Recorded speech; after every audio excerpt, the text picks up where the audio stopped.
Rafi lahat ng to. Hindi naman tumitigil yung mga pulis. Bigyan din ng hostisya yung pagkamatay ni Ate Monet.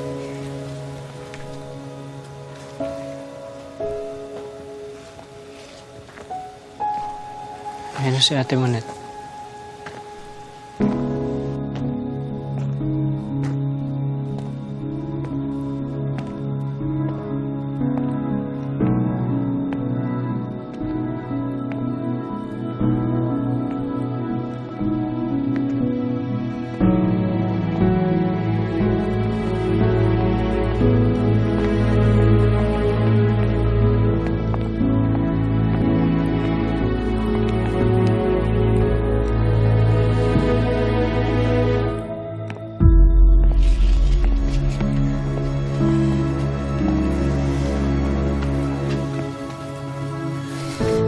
Ate, nandito kami lahat.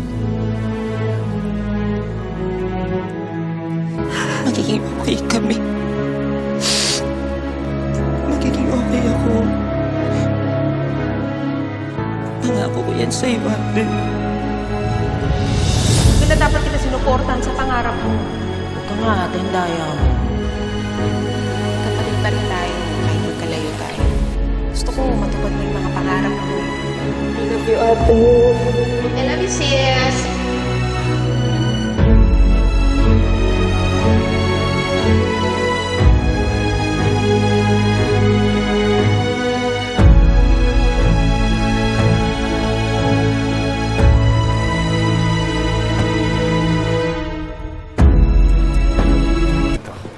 Sir, pinagintay sa inyo. Mr. Arellano, anong kailangan niyo? Sir, Anong kailangan mo? gusto sana ko i-report sa inyo.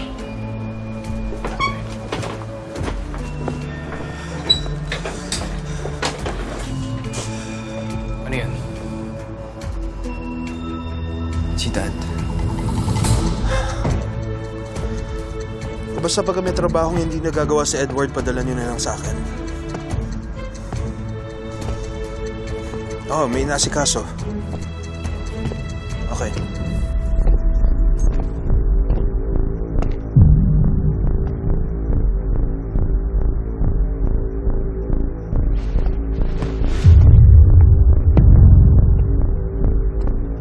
Kung ayaw mong panagutin ko ang anak mo, huwag kang tumakbo.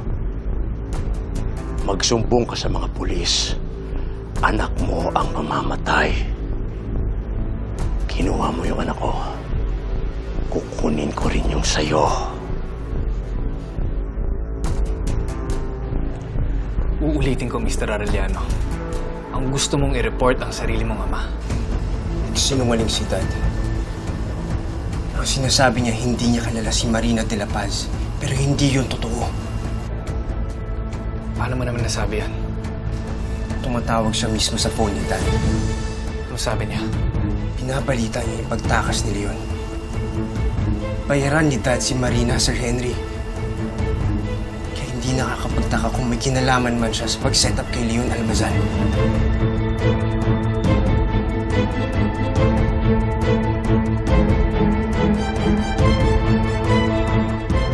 Huwag mo sasaktan si Edward. Subukan mo lang saktan si Edward! Bakit? Anong gagawin mo sa akin? Hindi mo ba natatakot ako sa'yo?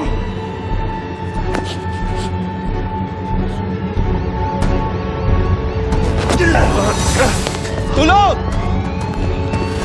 Tulong! Tulungan niyo ako! Tulong! Bilisan niyo!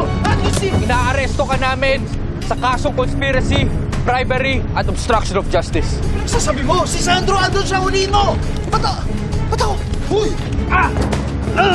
Karapatan ka manahimik. Bakit ako? Wala akong ginawang May masama! karapatan ka kumuha ng abogado. Ano mang sabihin mo ay pwedeng gamitin laban sa'yo sa korte. Kamali ka!